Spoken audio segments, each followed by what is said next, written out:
Qué lindo es poder empezar la mañana adorando a nuestro Dios, dándole la bienvenida al pastor de esta iglesia, que es el Espíritu Santo, al cual le debemos el que hoy hayamos podido llegar a este lugar, el que nos da la fuerza, el que nos motiva y pone la actitud correcta en nuestro corazón.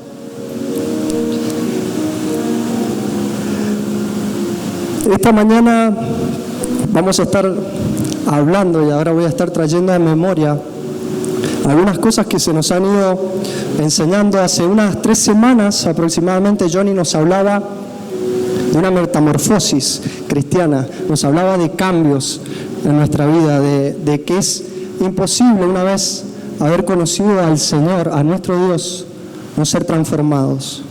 También se nos hablaba de los sueños, nuestro pastor nos hablaba de esos sueños que deben y que son resucitados por el Señor en nosotros. Hemos estado hablando de algo que tiene que ver con cambios, y cambios que se deben poner también por obra, que se deben asumir en nuestra vida.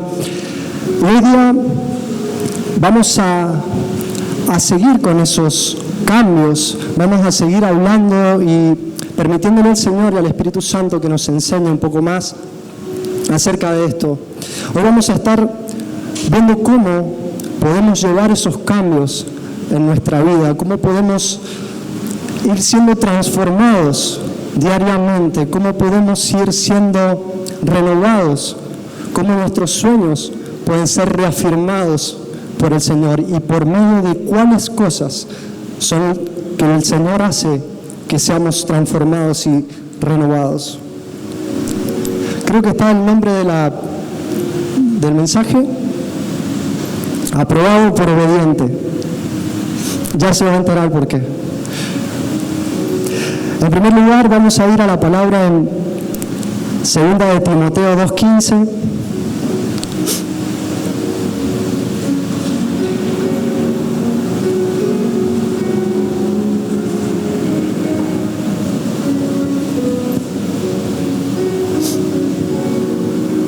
¿Lo tienen? El título del pasaje es Un obrero aprobado. Y dice: procura con diligencia presentarte a Dios aprobado, como obrero que no tiene de qué avergonzarse, que usa bien la palabra de verdad.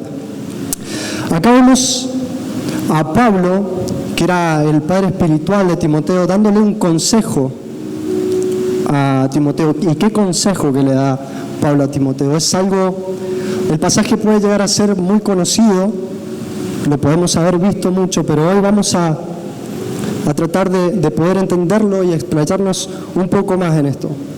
En primer lugar, hubieron 2 palabras, ¿sí?, que llamaron la atención, o que son las que por ahí más nos llaman la atención al leer el pasaje. La primera es obrero. Bien, me puse un poco académico y puse a buscar significados y raíces de las palabras. Obrero viene de la palabra griega ergaten, así como suena. Y significa persona que trabaja en un oficio y que realiza las cosas del mejor modo posible, no con mediocridad. Y la segunda palabra que me llamó mucho la atención es aprobado. Sí, la palabra aprobado viene del griego dokimon, no del mono, sino dokimon. Significa admitido o aceptado después de haber sido puesto a prueba. Y saben, en esa época, en ese momento, la palabra dokimon era usada para las personas, para referirse a las personas que se usaban en el ámbito de los negocios, ¿sí?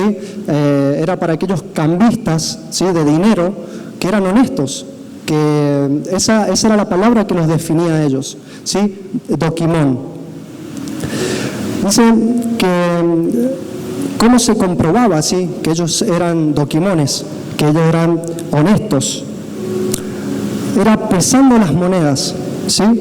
Ellos pesaban las monedas en ese tiempo porque existía el dinero liviano. El dinero liviano era de esta forma porque había gente que raspaba las monedas. Raspaba las monedas para que quedara un resto, ¿sí? Quedara un resto y después hacían monedas que no les costaban nada con ese resto que iban acumulando. Pero de esta forma, pesando esas monedas, se podían dar cuenta quién era el cambista honesto y quién era el cambista que andaba haciendo truchadas. En otras palabras, Pablo le estaba diciendo a Timoteo: haz bien tu trabajo encomendado, no con mediocridad, con maestría en la enseñanza de la palabra de Dios, para que puedas ser aceptado por Dios cuando seas probado por Él. Amén.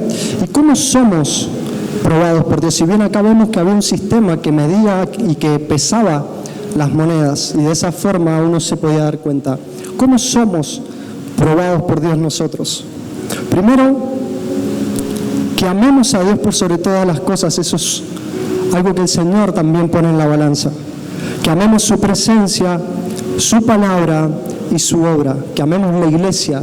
Que amemos también desinteresadamente las almas y nos preocupemos por ellas más allá de nuestros intereses personales. Estas son cosas que el Señor pone en la balanza, pero hay una cuarta cosa que el Señor pesa y que va a ser algo que nos va a marcar en esta mañana, y se encuentra en la lectura de Mateo 7, 21, 23.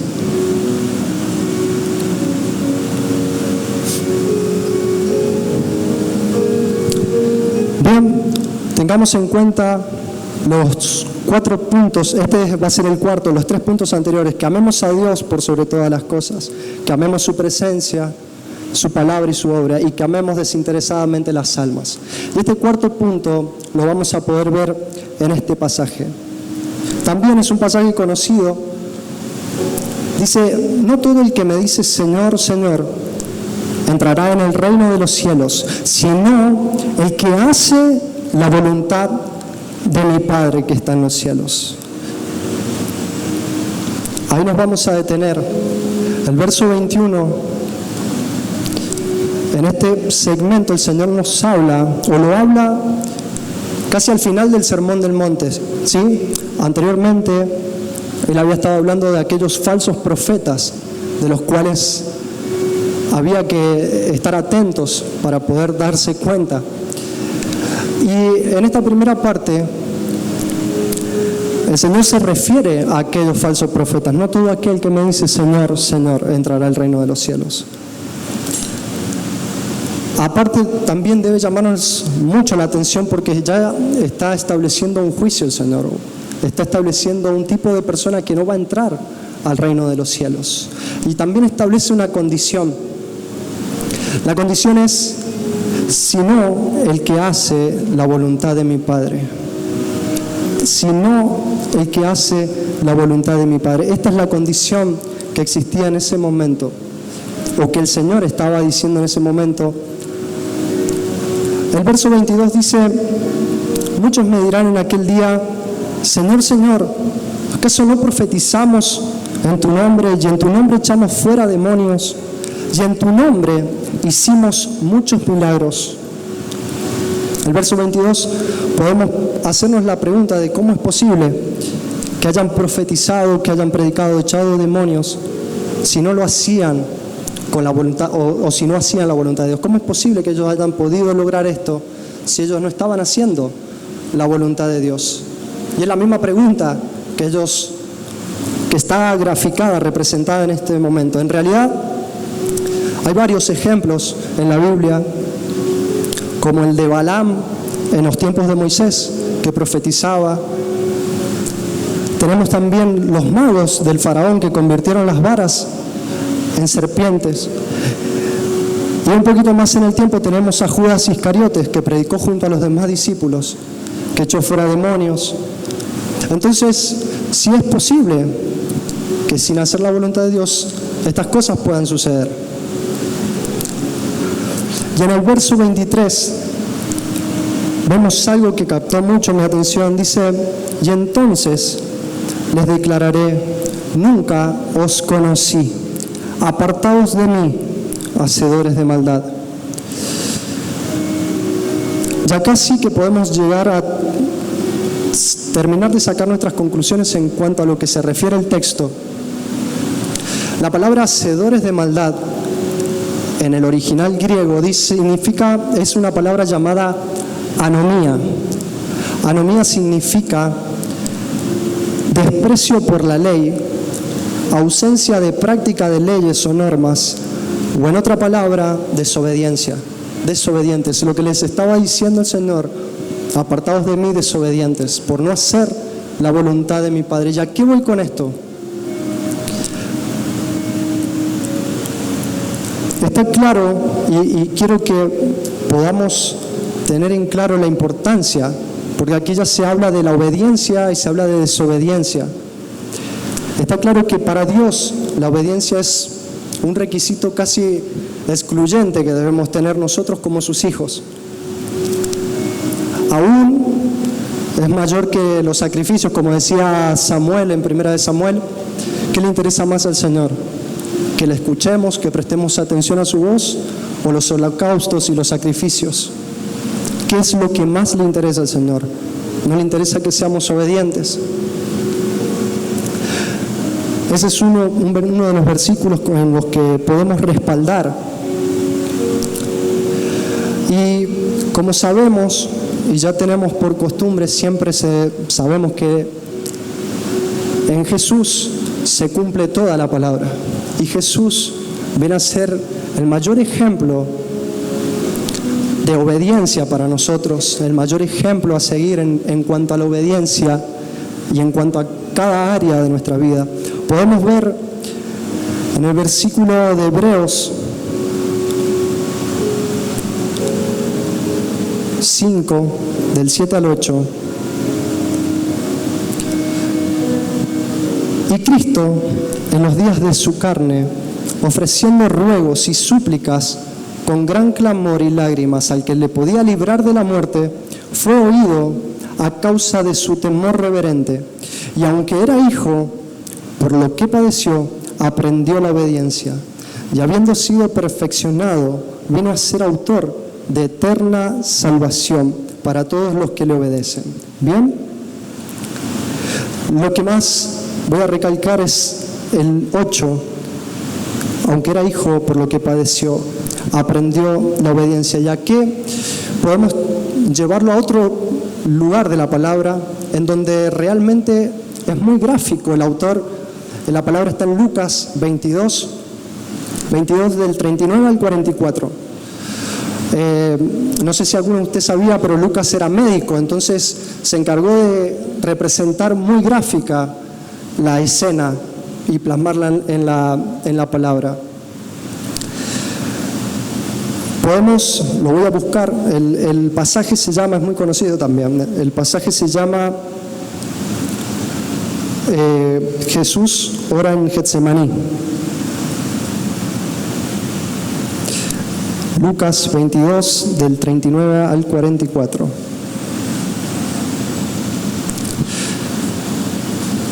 Jesús ora en Getsemaní. Saliendo se fue como solía al monte de los olivos y sus discípulos también le siguieron. Cuando llegó a aquel lugar les dijo: orad que no entréis en tentación. Y dice que se apartó como de un tiro de piedra de distancia y puestos de rodilla oró, diciendo: Padre, si quieres, pasa de mí esta copa, pero no se haga mi voluntad, sino la tuya. Y se le apareció un ángel del cielo para fortalecerle, y estando en agonía, oraba más intensamente, y era su sudor como grandes gotas de sangre que caían hasta la tierra. Es tan gráfico el autor en este pasaje que se puede denotar que el Señor estaba en un momento de tristeza o de angustia profunda. Agonía significa eso, estar sumido en un momento de angustia muy intensa. y de agotamiento excesivo. Cuando hace referencia a esas gotas de sangre que caían a la tierra, hay un fenómeno o hay un caso muy raro que suele suceder y está comprobado científicamente, que es la hematohidrosis, que le pasa a una persona entre 8 millones, ¿sí? Son muy raros estos casos, pero explica tal cual lo que el Señor estaba pasando en ese momento.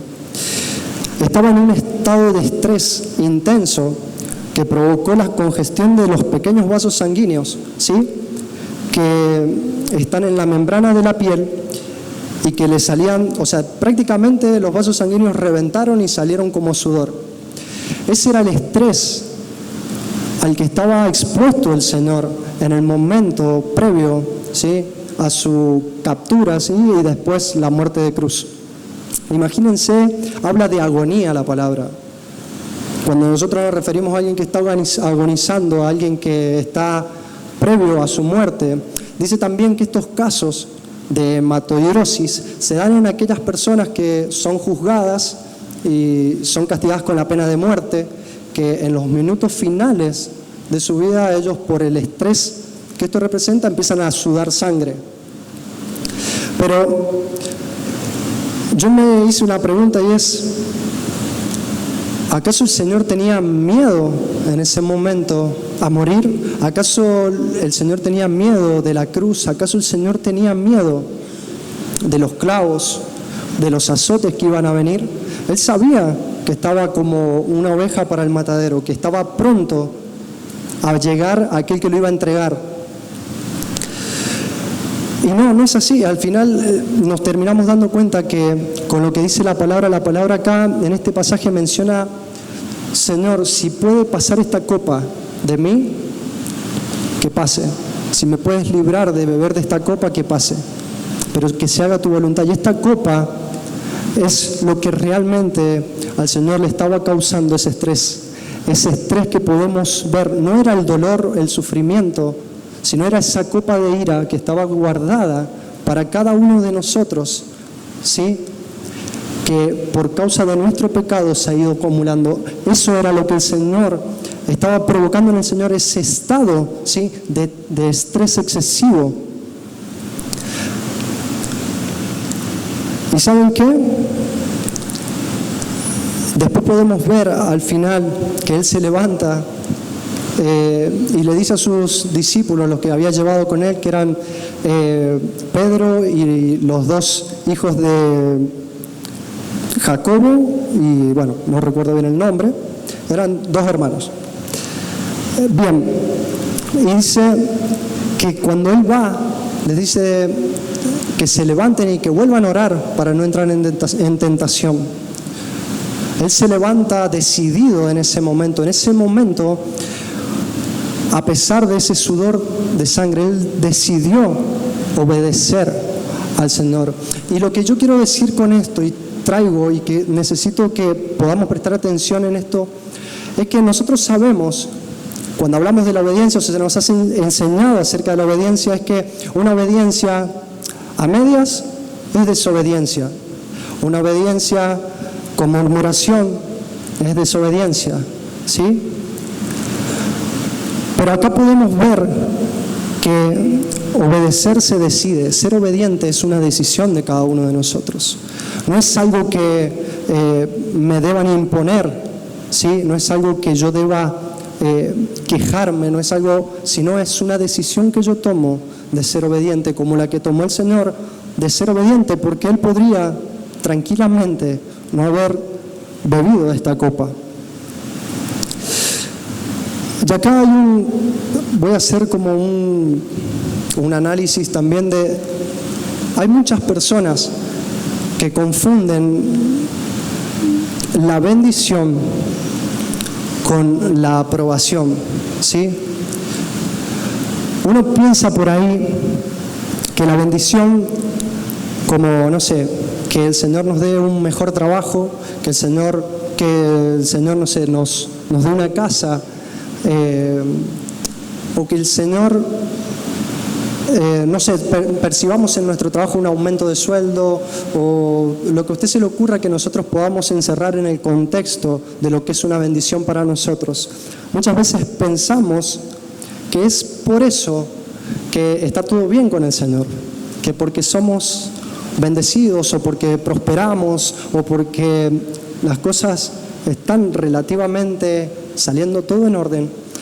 Eso no quiere decir de que nosotros estemos siendo aprobados por Dios. Y acá está el meollo de la cuestión y donde quiero que prestemos atención más profundamente. Entonces, no quiere decir que porque yo diezme y sea bendecido, ¿sí? Quiere decir que sea aprobado. No quiere decir de que porque, como decíamos recién, me case, ¿sí?, yo sea aprobado por Dios. Para acá a los chicos, para que lo sepan. Porque según la palabra en Mateo 5:45, el sol sale para buenos y malos, ¿sí? El Señor hace llover para el bien de los buenos y de los malos. Entonces, ¿a qué yo voy con esto?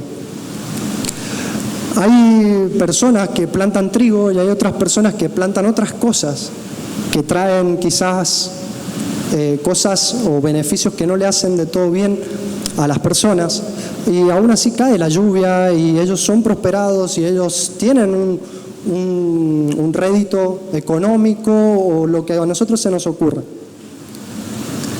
Pero, como decimos recién, los que desobedecen les llega la lluvia y a los que obedecen también les llega la lluvia. Es algo que está impuesto ya por el Señor.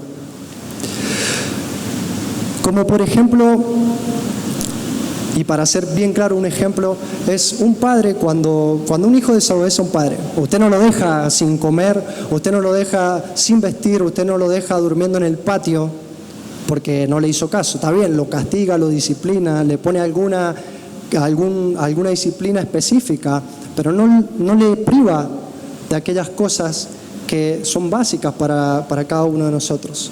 Bien, es más, al estar en la casa, ¿sí?, somos parte y tenemos el derecho, por así decirlo, de ser parte de los beneficios de la casa, ¿sí? ¿A qué voy con esto? No quiere decir de que porque yo venga, cante, adore y diga, Señor, te amo, Señor, te alabo, y grite y salte, eso quiere decir de que yo sea aprobado por Dios, ¿sí? Yo puedo estar, no sé, predicando, yo puedo estar en este mismo momento diciéndoles la palabra o enseñando algo, pero eso no quiere decir de que el Señor me apruebe. Eso no quiere decir que el Señor a mí me esté aprobando, ¿sí? Como decíamos recién, tiene que ser algo pesado en nosotros. Tenemos que ser pesados como esas monedas, ¿sí?, para ver si nuestro peso es liviano o es el peso correcto, ¿sí?, que debemos tener. También hay una parábola que es muy gráfica y es la parábola de los dos hijos. Dice que entra el padre y llama a uno de los hijos y le dice, hijo, vení a trabajar a mi viña. Este le dice, no quiero. Bueno, se va, no dice nada al padre y va al otro hijo y le dice, hijo, vení a trabajar a mi viña. Entonces este le dice, sí señor, ahí voy a estar. Y no va al final, le dice que sí y al final no va. Dice el primero, no quiero, pero después termina yendo, ¿sí? Ahí podemos ver dos personas que tranquilamente podemos estar acá representando también. Y eso tiene que ser un llamado de atención para nosotros, para la iglesia, como iglesia. Esa persona, después el Señor les pregunta, ¿quiénes piensan ustedes que hizo la voluntad o que estuvo correcto? Y todos dijeron el primer hijo, que dijo que no quería ir, se arrepintió y terminó yendo. Acá lo que podemos ver o imaginemos un poco esa situación. Viene un padre y te dice, Romy o Jonah o cualquiera que estamos acá, viene el padre y te dice, vení a trabajar conmigo. Y de repente le decimos, no quiero. Y estamos tirados en el sillón, viendo tele, con el aire acondicionado, con estos 40 grados de calor que han estado haciendo prácticamente. Y no quiero, hace calor, yo sufro mucho el calor, no pienso ir, y menos a una viña con el sol, tener que estar con la verdad que hay gente que, la verdad que es de valorar y de admirar el trabajo que hace. Y nosotros ahí con el aire acondicionado, pero de repente cuando se va, nos quedamos pensando y diciendo, qué desagradecido que soy. Tengo aire acondicionado, tengo televisor, tengo comida en la heladera, y no voy a ir a trabajar cuando Él me lo pide. Y encima el padre no es que lo retó o le llamó la atención en el momento. El padre le dijo, tuvo la respuesta de su hijo y se fue, no le dijo nada, no le reprochó, no le dijo absolutamente nada. En el hijo hubo un cambio, hubo un arrepentimiento, hubo algo que a él lo hizo detenerse y pensar en todo lo que ese padre le había hecho, y dijo, voy a ser obediente a mi padre. Y esto no quiere decir de que fue una obediencia a medias, porque acá hubo un cambio de actitud, acá hubo un cambio de pensamiento, acá hubo un cambio en la disposición de su corazón. Y el otro hijo, un chanta del otro hijo, sí señor, allá voy, sacó la mano por la ventana, vio que estaba fuerte el sol, y dijo, no voy a ningún lado. Y muchas veces esto pasa o lo podemos ver reflejado en nuestras vidas. Y esto tiene que llamarnos mucho la atención cuando notamos estas cosas en nuestra vida, porque podemos verlas, porque podemos darnos cuenta cuando en nuestra vida hay un rasgo parecido a lo que tiene que ver con esta desobediencia. También, y ya me voy a extender un poco y ya me van a entender bien por qué. En simples palabras, lo que hoy nos tiene que quedar en claro es que debemos procurar ser aprobados por Dios. ¿Sí? La bendición está y va a estar siempre porque Dios así lo quiere y así lo ha dicho desde un primer momento. Él nos va a bendecir. Él nos va a bendecir, nos acontecen las cosas malas que le acontecen a las personas que no creen en Dios. También nos acontecen las cosas buenas que también le acontecen a las personas que están afuera. Pero nosotros tenemos, como decía, un requisito que es la obediencia, que es algo que debe ser en nuestra vida. ¿Y saben cuándo se da este requisito en nuestra vida o cuándo empieza a tener que dar fruto este requisito en nuestra vida? Tiene que verse, es en el momento en el que nosotros decidimos aceptar al Señor como nuestro Señor. ¿Y saben qué significa que el Señor sea Señor de nuestra vida? Es que es el dueño de toda nuestra vida. ¿Saben qué? Y este ejemplo lo robé de un predicador, pero está muy bueno y se los quiero transmitir. Y es que nosotros, en el momento de la caída del hombre, fue en el momento en el que en nuestra vida nosotros tomamos el trono de nuestra vida y le usurpamos, por así decirlo, el trono a Dios. Entonces, supongamos que hay una silla y yo me siento en esa silla y, bueno, no tengo un mango, fin de mes, no hay un mango, entonces me meto en deuda. Me voy a meter en deuda porque me quiero comprar un televisor, pero ya tenés uno, me quiero comprar otro televisor. Pero hay algunos acá que se sienten tocados. O no sé, lo que se le ocurra. Yo me voy a ir y me voy a acostar con quien yo quiera y en el momento que yo quiera, porque yo soy el dueño de mi vida y soy el dueño de mi cuerpo y tengo derechos. Y tengo derechos a manejar mi vida como yo quiero. Y de esa manera muchos llegamos a la iglesia, muchos llegamos al conocimiento de Dios. Y en el momento en el que nosotros decidimos que Él sea el Señor y el Salvador de nuestra vida, le estamos otorgando toda la autoridad, ¿sí? Y lo dejamos sentar en ese trono. Pero ¿saben qué pasa? Y cuando entra este tire y afloje de desobediencia y obediencia, es cuando el Señor empieza a sentarse en el trono y a empezar a ordenar. La media que estaba abajo de la cama la empiezan a meter al lavarropa, ¿sí? Aquello que estaba desordenado en el placar lo empieza a acomodar. Y es cuando le decimos, Señor, bueno, pará, todo bien con que vos seas el Señor de mi vida, pero a mí me gusta más cómo está ahí la cosa. A mí me gusta que la mesita de luz esté pegada a la pared. A mí me gusta que, no sé, no me gusta usar el basurín, tiro todas las cosas en la pieza y todo abajo de la cama.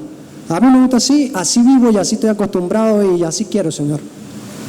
Le empezamos a poner condiciones al Señor para que Él empiece a manejar o administrar nuestra vida.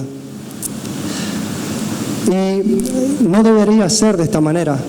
También podemos poner el ejemplo de la persona que le da el trono al Señor y entiende automáticamente que es un administrador de todo lo que el Señor le ha otorgado, que de todo aquello que el Señor le ha dado, y todo lo que hace, lo hace por obediencia al Señor, y de manera que Él va caminando correctamente, que Él va caminando mirando a Jesús.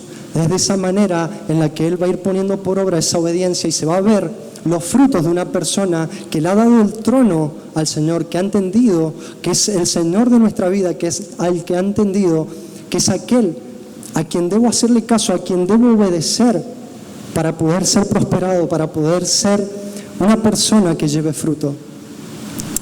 También podemos poner el ejemplo de alguien que venga a comprar nuestra casa, y cuando hacemos el contrato firmamos y estamos contentos porque alguien compra nuestra casa, pero de vez en cuando venimos y en el contrato ponemos letras chicas y solamente le hemos vendido el comedor y el baño. No le hemos vendido la cocina, la habitación, ¿sí? Y en el momento en el que esa persona que compró la casa quiere hacer una remodelación, ahí nomás nosotros ponemos condiciones.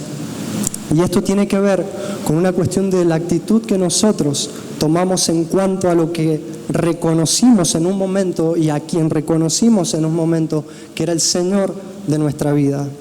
Amén. Es muy loco pensar de que el Señor aún en nuestra, no sé cómo decirlo, nuestra, ya me va a venir otra palabra, vamos a llevar otro ejemplo. Es muy loco pensar de que el Señor en ciertas áreas de nuestra vida nosotros le cedemos el control, pero hay otras ciertas en las cuales seguimos cómodos, en las cuales decidimos, porque acordémonos que la obediencia es una decisión que debemos tomar. Decidimos desobedecerle al Señor.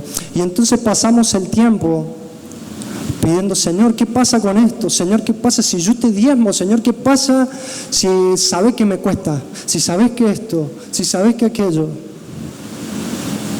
Pero en realidad no hemos cedido el control al Señor, pero en realidad estamos obedeciendo a medias al Señor. Y es un requisito importante para que el Señor pueda bendecirnos y pueda fructificar nuestra vida. Y no solamente eso, sino que, volviendo al principio, 2 de Timoteo, versículo 2:15. En primer lugar, como decíamos, dice: procura diligentemente presentarte como un obrero aprobado por Dios. Y es que nuestra obediencia, y ¿saben qué dice también? Que es algo que debería ser un pilar en nosotros, un obrero de que nadie tiene de qué avergonzarse, un obrero al que no se le puede reprochar nada, ¿sí? Y esto habla también de un testimonio que debemos llevar, habla de una forma de vida que debemos llevar como hijos de Dios, obedientes, ¿sí? Para ser aprobados por Él. Que yo sea bendecido no quiere decir que yo sea aprobado.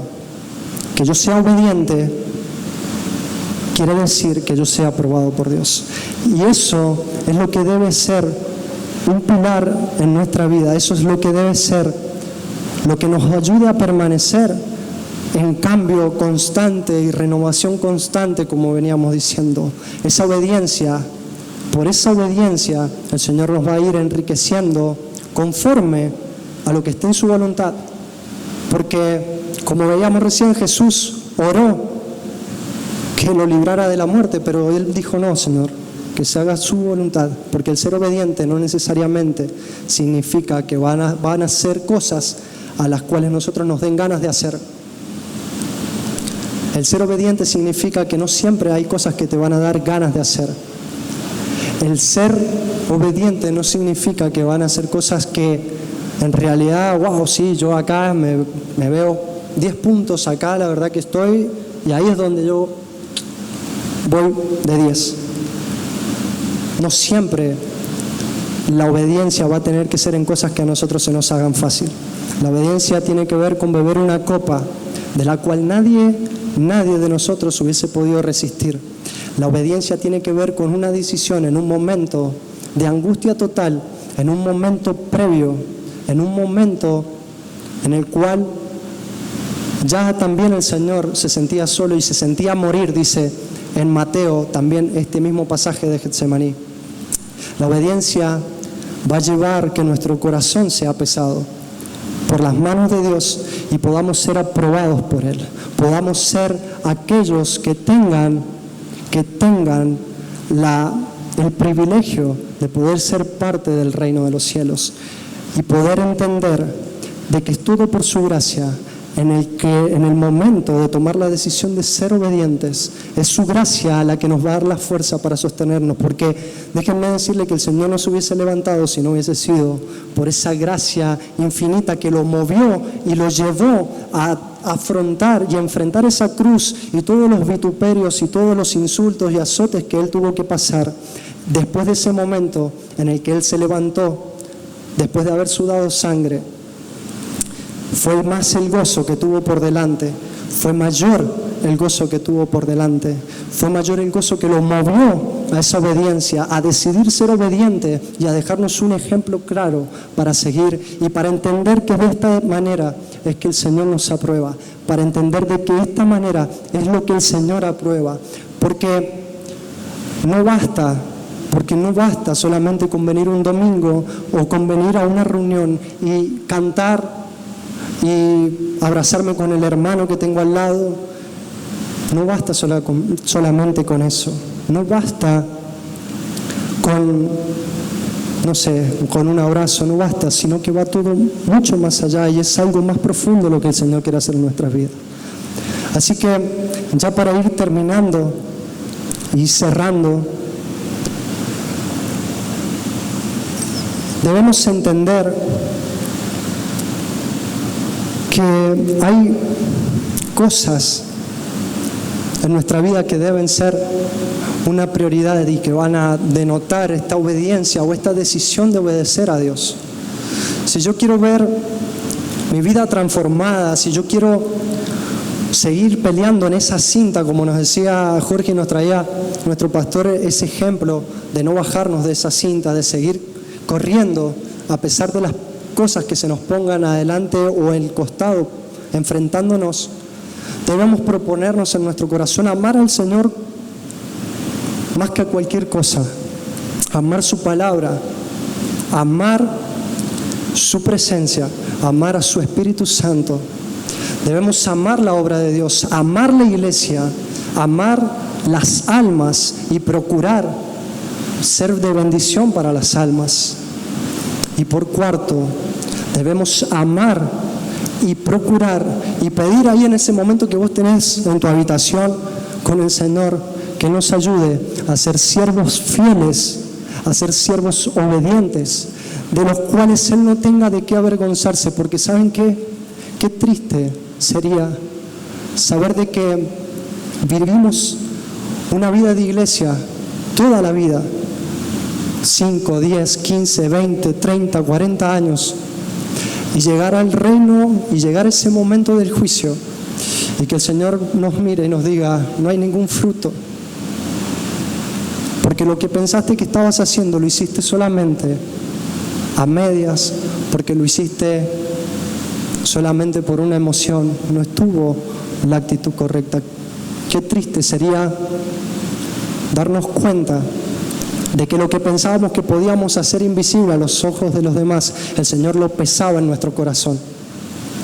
Qué triste es el darnos cuenta en ese momento de que ya no hay una vuelta atrás, pero este es el tiempo, este es el momento para que nosotros podamos tomar esa decisión como la que tomó ese hijo arrepentido y decir: wow, el Señor me da todo, el Señor transformó mi vida, el Señor me brindó una familia, me brinda una casa, me brinda un trabajo, Él me bendice.